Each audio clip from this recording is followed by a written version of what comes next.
நண்பர்களே, நீங்கள் பார்த்து கொண்டு இருப்பது உங்கள் கௌசிக ரிவ்யூ. சரி, வாங்க வீடியோக்குள்ள போய் என்ன நடக்க போகுது அப்படின்னு சொல்லிட்டு பாத்தீங்கன்னா, ஒரு பக்கம் விஜய்க்கும் மல்லிக்கும் லவ், அதுல நிஷா வந்து ஒரு தொல்லை.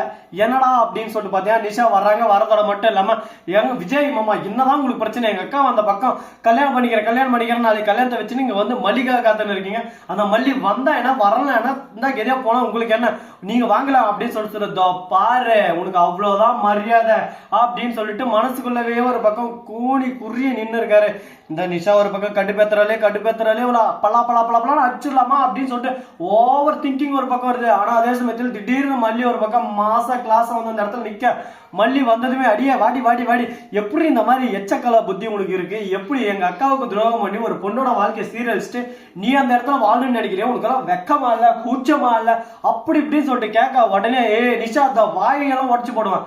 ஒழுங்கு மரியாதை இங்க கிளம்பி போயிரு, வாயில வேற எதனா வரதுக்குள்ள அப்படின்னு சொல்லிட்டு விஜய் கோவப்படுறாரு. உடனே எந்த எதனா பண்ணி போங்க, என் அக்கா வாழ்க்கை நசா போச்சு அப்படின்னு சொல்லிட்டு சொல்ல, அப்படியே போய் சொல்றி நீ ஒரு பக்கம் சும்மா நச நச நசா கொச கொச கொசன்னு அப்படின்ற மாதிரி ஒரு பக்கம் நம்ம விஜய் கோவப்பட ஆரம்பிச்சார். விஜய் விஜய் விஜய் நீங்க கோவப்பட்ட அந்த உலகத்துக்காகாது, இந்த நாட்டுக்காகாது, அதனால பொறுங்க பொறுங்க பொறுங்க அப்படின்ற மாதிரி ஒரு பக்கம் இருக்கா. மல்லியை பார்த்து எங்க போன மல்லி, எதுக்காக போன அப்படின்னு சொல்லிட்டு கேள்வி மேல கேள்வி கேட்க, என்ன யாருக்கு இந்த அவசியம், நான் என் பாட்டுக்கு எங்கேயோ ஒண்ணு போறேன், என்னை விட்டுட்டு அவ்வளவுதான் வாழ்க்கையே உங்களுக்கு போயிருச்சு, உங்க வாழ்க்கையை நீங்க பார்க்க போறீங்க, இதுக்கு மேல என்கிட்ட பேசி என்ன நடக்க போகுது, உங்க சந்தோஷத்தை நீங்க கொண்டாடுங்க, அதை விட்டு எதுக்கு தேவையில்லாம என்கிட்ட வந்து பேசின இருக்கீங்க, என்கிட்ட பேசி என் டைமை வேஸ்ட் பண்றீங்க அப்படின்னு சொல்லிட்டு மல்லி ஒரு பக்கம் கேட்கறாங்க. பார்வல்லி இந்த மாதிரி தேவையில்லாத வார்த்தையை தான் வைக்காதன்றது, இந்த மாதிரி பேசணும் வச்சுக்கோ தவடை விடலாம் பேந்துரும் பாத்துக்க அப்படின்னு சொல்லிட்டு விஜய் சொல்ல, நான் என்னங்க தப்பவா பேசணுங்க, உங்க பொண்டாட்டி உங்க புள்ள உங்க குடும்பம் உங்க மாமனாரி உங்க மச்சினச்சி அப்படின்னு சொல்லிட்டு குடும்பமா ஒண்ணு சேர்ந்துட்டீங்களே, இப்ப நான் இதுக்கு அப்படின்னு சொல்லிட்டு நம்ம மல்லி கேட்க, உடனே எதுவும் பேசவும் முடியாம ஒரு பக்கம் இவன் வேற ஒரு பக்கம் நச்சரிக்கிறாரு. ஒரு அந்த நிஷாவே பரவாயில்லையே, அவளாவது லைட்டா தான் வார்த்தையில வருத்தெடுத்தா, இவன் அப்படியே சும்மா கொதிக்க கொதிக்க கொதிக்க வருத்த எடுக்கிறாளே அப்படின்னு சொல்லிட்டு விஜய்க்கு ஒரு பக்கம் கடுப்பாகுது.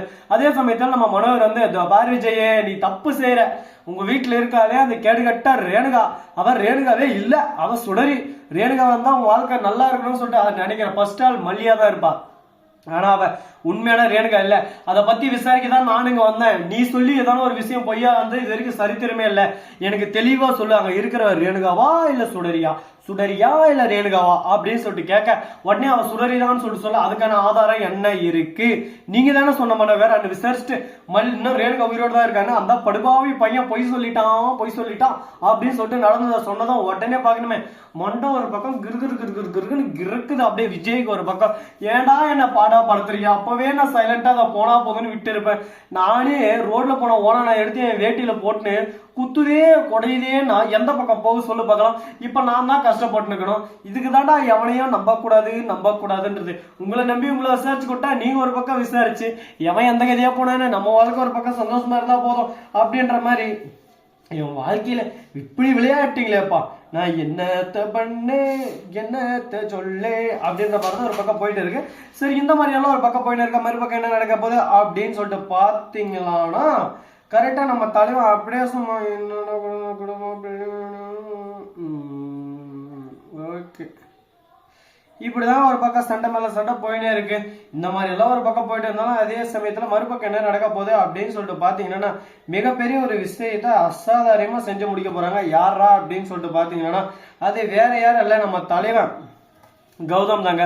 அப்படி என்ன பண்ண போறாரு விஜய் அப்படின்னு சொல்லிட்டு பாத்தீங்கன்னா, விஜய் ஒண்ணுமே சொல்லுங்க, விஜய் இருந்து நான் பாத்துக்கிறேன், இனிமே எந்த ஒரு பிரச்சனையும் உங்களுக்கு வராது, உங்க வாழ்க்கையில பிரச்சனை மேல பிரச்சனை வரவே வராது, எல்லாமே இந்த கடவுளோட ஆசீர்வாதத்தோட நல்லபடியா நடக்கும் அப்படின்னு சொல்லிட்டு சொல்றாங்க.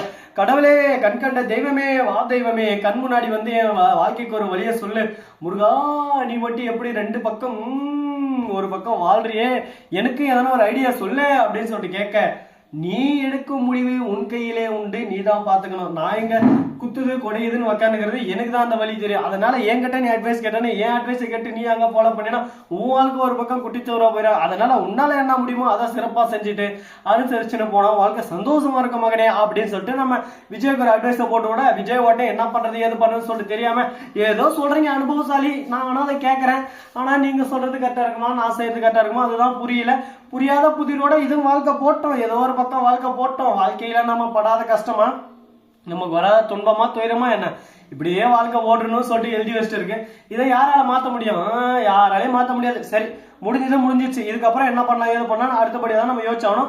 இதுக்கப்புறம் என்ன நடக்க போகுது அப்படின்னு சொல்லிட்டு பாத்தீங்கன்னா கரெக்டா நம்ம ரேணுகா இருக்காங்கல்ல, அவங்க என்ன பண்றாங்க அப்படின்னு சொல்லிட்டு பாத்தீங்கன்னா, என்ன எல்லாரும் சந்தேகப்படுறீங்களா, இதுக்கு மேல அந்த வீட்டுல நான் இருக்க மாட்டேன், இதுக்கு மேல சத்தியமா இந்த வீட்டுல நான் இருக்க மாட்டேன், இந்த வீட்டுல இருக்கிறது என்ன சந்தேகப்பட்டு இருக்கீங்க, இப்பவே போய் ரயில் தண்டவாளம் போகுது, ஒரு பக்கம் கரண்ட் வயர் போகுது, ஒரு பக்கம் பஸ் போகுது, லாரி போகுது, எல்லாமே போதுமா, நீ ஃபர்ஸ்ட் போமா அப்படின்ற மாதிரி மைண்ட் வாய்ஸ்ல நம்ம அன்னபூர்ணி மறுபக்கம் மனோர நின்று இருக்காங்க. அன்னபூர்ணி இவ போவாளா மாட்டாளா அப்படின்னு சொல்லிட்டு குழப்பத்திலே குழம்பிட்டு இருக்காங்க. இதுக்கான ஒரு தீர்வு எதனை கிடைக்குமா, நல்லபடியா ஒரு விஷயம் நடக்குமா அப்படின்னு சொல்லிட்டு பாத்தியா நடக்கும் அப்படின்ற ஒரு நம்பிக்கையில இருக்காங்க. நடக்குமா நடக்காதா அப்படின்ற சுவாரஸ்யம் நிறைந்த விஷயத்த கூடி சீக்கிரம் நீங்க பார்த்து தெரிஞ்சுக்கலாம் போறீங்க. அதுக்கு முன்னாடி உங்களுக்கு இன்னொரு இன்ட்ரெஸ்டிங்கான விஷயம் சொல்ல போறேங்க. அப்படி என்னடா விஷயம் சொல்ல போறேன், இந்த விஷயம் உங்களுக்கு பிடிச்சிருந்தா நீங்க எக்ஸ்ட்ரா ஒரு லைக்கையும் எக்ஸ்ட்ரா ஒரு ஷேரையும் தள்ளி விட்டு போனுங்க. அப்படி என்ன விஷயம் சொல்ல போறேன் அப்படின்னு சொல்லிட்டு பாத்தியா, நம்ம விஜய்க்கும் மறுபக்கம் ரேணுகாவுக்கும், அதாவது அந்த சுடரிக்கும் கல்யாணம் நடக்க போறதில்லைங்க. அவளை அந்த வீட்டை விட்டு துரத்தி அடிக்கிறது உறுதி. மல்லி கூட கல்யாணம் நடக்கிறது இறுதி முடிவு. சோ நண்பர்களே, இந்த வீடியோ பிடிச்சிருந்தா லைக் பண்ணுங்க, கமெண்ட் பண்ணுங்க, ஷேர் பண்ணுங்க, டிண்டிங் மேல தட்டி விட்டு போங்க. அப்பதான் நாம் போற அடுத்தடுத்த வீடியோ உங்களுக்கு உடனுக்குடன் நோட்டிபிகேஷன் வந்து கொண்டே இருக்கும். மிக்க நன்றி. தேங்க்ஸ் ஃபார் வாட்சிங். Tata, see you. நன்றி, வணக்கம், வந்தனம், வருக தருக.